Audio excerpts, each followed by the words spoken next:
Hey guys, thanks for tuning in to another video episode on ForgottenWeapons.com. Today we're at the National Firearms Centre at the Royal Armouries in England, up in Leeds, and they've very generously allowed us to take a look at a particularly unusual pistol they have in the collection here. This is a last-ditch German Volkspistole, Mauser made. There was also one done by Walther, but you don't see these around all that much, and they're an interesting piece of work. We're going to go ahead and take this one apart and take a look at how it does function. So, first of all, standard P38 Walther magazine. And to disassemble, we have a block right here. Pull that down, and then, see if I can hold this right. The slide comes all the way back and off, and this looks like a fairly typical fixed barrel blowback pistol, when in fact there's a little more going on here than you might think at first. So when this pistol was first designed, instead of just blowback, they decided to try out a system where they would cut two vents in the barrel. You can see one right here,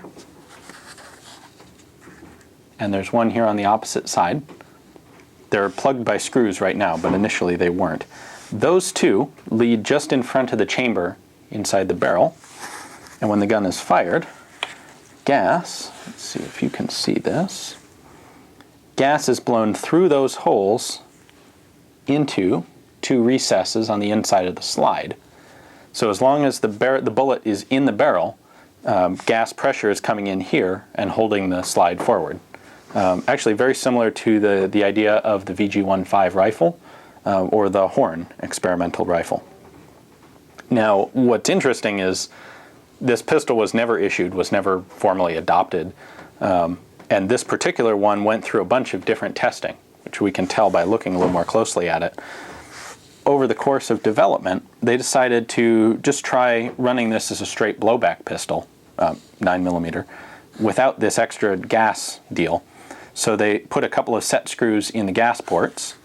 They welded on some extra plates to the slide to make it a bit heavier, and discovered that it actually works just fine as a straight blowback pistol.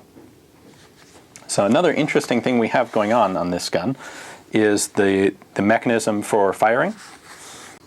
All right, so when we look at the trigger mechanism, we have a bar here. This is directly, this is one piece with the trigger, and it's sliding backwards. There's a spring back behind it to put tension on it. When it gets to the very back, you can see it's running on a pin right here. And drops down at the back. Now the reason to have that is inside our slide we have a striker. So we have this machined basically bolt that's held in by a single pin. And inside it, there's a firing pin spring-loaded right there. So what happens is when this trigger is coming back,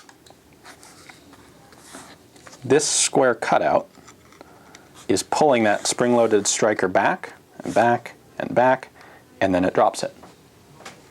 Very, very simple.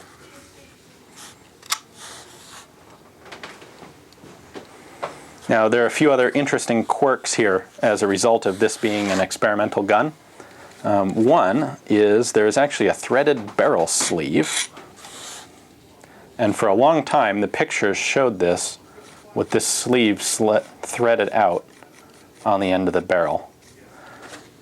That is nothing. That was never done. The reason for this sleeve is, as part of the development, they were thinking about going from this regular mainspring to a toroid spring, where you have multiple wires basically braided together, twisted together, like an MG42 spring. And in order to do that, they had to turn down the barrel slightly, because that toroid spring is wider, requires more space inside the slide.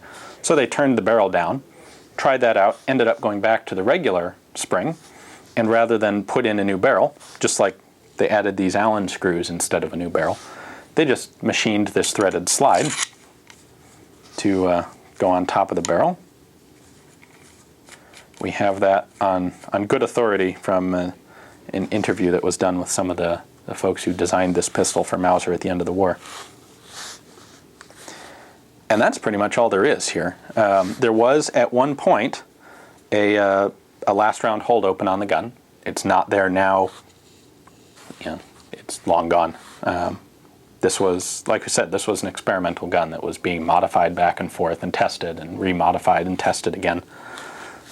But it's a really interesting example of just how simple you can make a pistol, even in a relatively potent caliber like 9mm.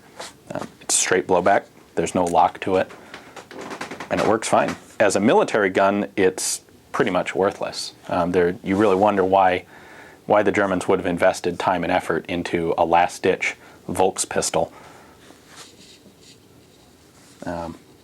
What good it would have done. But it's certainly an interesting project to look at.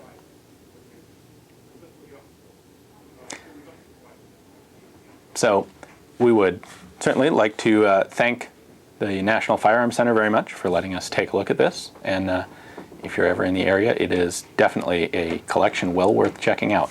I'm sure I don't need to tell you that. And tune in to ForgottenWeapons.com for more information on interesting experimental German pistols.